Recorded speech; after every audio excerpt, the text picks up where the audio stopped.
নমস্কার সবাইকে, সবাই কেমন আছেন? আমি তৃষ্ণা আপনাদের জন্য নিয়ে এসেছি নতুন একটা ভিডিও। তো এখানে আমি রান্না করব ফলি মাছ। ফলি মাছটা রান্না করার জন্য মাছটাকে ধুয়ে পরিষ্কার করে নেওয়া আছে। আর দেখো এখানে কিন্তু লবণ আর হলুদ আছে, মাছটাকে মেখে নেব।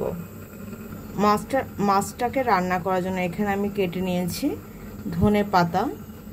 এইখানে আমি কয়েকটা আলুকে সেদ্ধ করে লবণ হলুদের জলের মধ্যে সেদ্ধ করে নিয়েছি।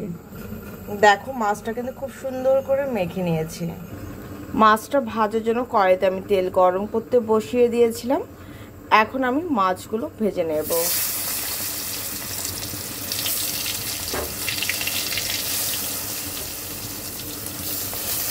তো চলো মাছগুলো আগে সুন্দর করে একটু ভেজে নেই।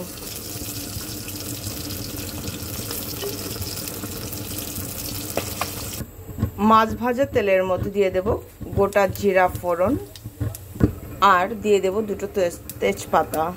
এবার তেজপাতা আর জিরাটাকে একটু সুন্দর করে ভেজে নেব। এখন দিয়ে দেব সেদ্ধ করা আলু, দিয়ে দেব কাঁচা লঙ্কা।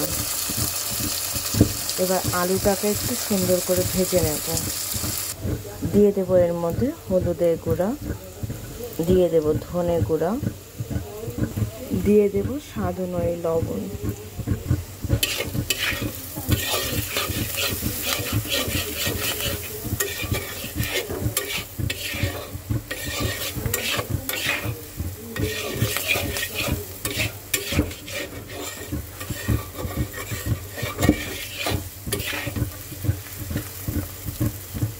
দিয়ে দেব সামান্য পরিমাণে জল কষানোর জন্য। যে জলটা দিলাম সেটাকে এখন সুন্দর করে কষাবো সময় নিয়ে। দেখো এখন খুব সুন্দর মতন কষানো হয়ে গেছে। দিয়ে দেবো এখন ঝোলের জন্য জল।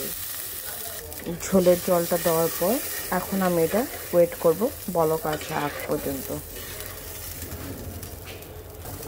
ঝোলটা দেখো ফুটে গেছে। ঠিক এই সময় আমি দিয়ে দেব ভেজে রাখা মাছগুলি।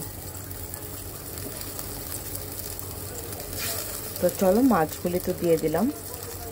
দিয়ে দেব 1 চা চামচ জিরার গুঁড়া,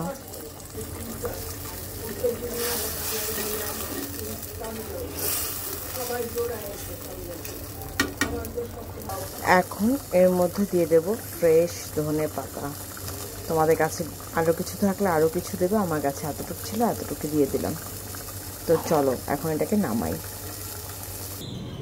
তো এই হচ্ছে ফলি মাছের ঝোল। কেমন হয়েছে সেটা কিন্তু অবশ্যই জানিও।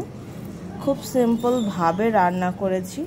তো আজকের জন্য এ পর্যন্ত। সবাই ভালো থেকো, সুস্থ থেকো, আমার জন্য আশীর্বাদ করো আমি যেন ভালো থেকে সুস্থ থেকে তোমাদের জন্য নিত্য নতুন ভিডিও আনতে পারি। আর পুরো ভিডিওটা দেখো, দেখার পরে কেমন লাগলো সেটা কিন্তু আমাকে অবশ্যই কমেন্টস বক্সে জানাতে ভুলো না। আশা করছি যদি এভাবে রান্না করো খুব ভালো লাগবে। So tata.